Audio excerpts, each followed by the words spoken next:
2 Samuel chapter 1. After the death of Saul, David returned from striking down the Amalekites and stayed in Ziklag 2 days. On the 3rd day, a man came from Saul's camp with his clothes torn and dust on his head. When he came to David, he fell to the ground to show him honor.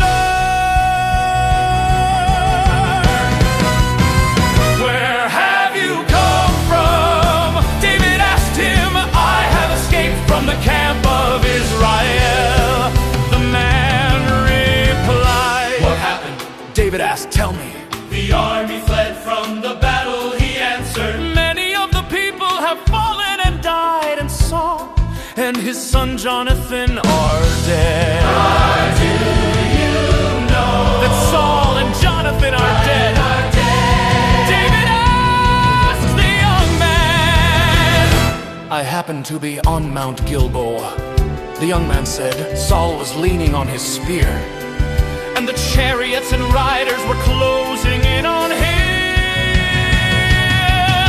He turned around and saw me and called out to me, so I answered, what can I do? He asked me, who are you?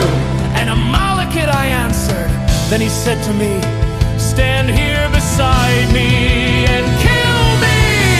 I am in the agony of death, but life still lingers in me. So I stood beside him and killed him, because I knew he could not survive the fall.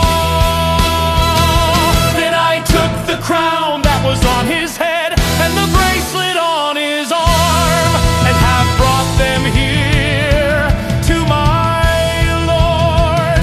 Then David and all the men with him took hold of their clothes and tore them. They mourned and wept and fasted until evening for Saul and his son Jonathan, for the army of the Lord, and for the house of Israel, because they had fallen by the sword. Then David said to the young man who brought him the report, where are you from? I am the son of a foreigner, he answered, an Amalekite.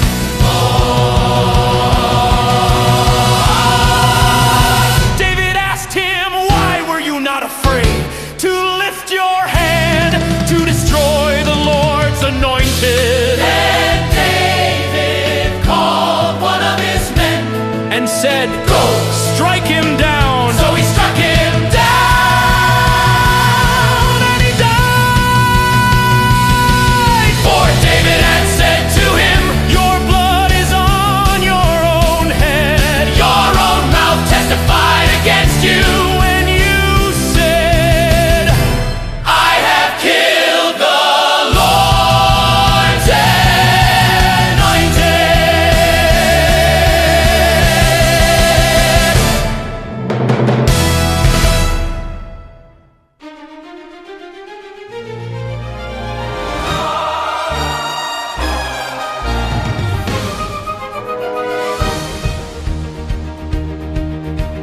David took up this lament for Saul and for his son Jonathan, and he ordered that the people of Judah be taught the song of the bow.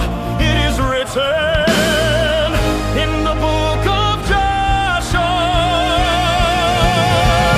how the mighty have fallen in the midst of the battle. Jonathan lies slain on your heights. I grieve for you, Jonathan, my brother. You were very dear to me. Your love for me was wonderful, than the love of women. Tell it not in Gath, Proclaim it not in the streets of Ashkelon, lest the daughters of the Philistines rejoice, lest the daughters